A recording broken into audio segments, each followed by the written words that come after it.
రాష్ట్ర జాతీయ రహదారుల ప్రాజెక్టులకు సంబంధించి భూసేకరణ, అటవీ, వన్యప్రాణి క్లియరెన్స్ సమస్యలు వచ్చే నెలాఖరులోగా పరిష్కరించాలని సీఎం చంద్రబాబు అధికారులను ఆదేశించారు.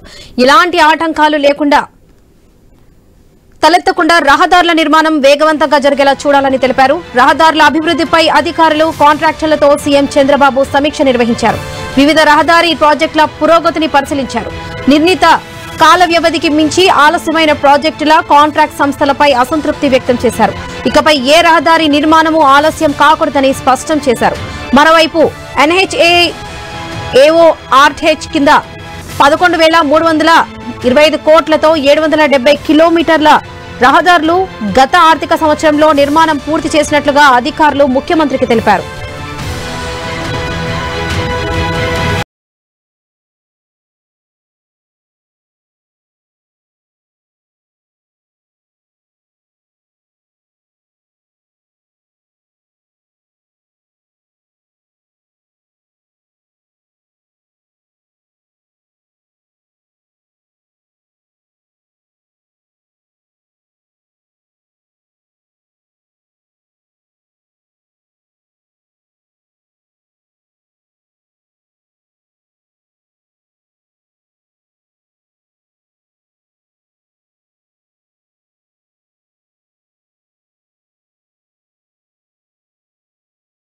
మొత్తం 8,744 కిలోమీటర్ల వరకు రహదారులుండగా వీటిలో 4,404 కిలోమీటర్ల మేర NHNA రహదారులు, PIU MORH పరిధిలో 641 కిలోమీటర్ల రహదారులు, అలాగే NH కింద 3,697 కిలోమీటర్ల రహదారులున్నాయి.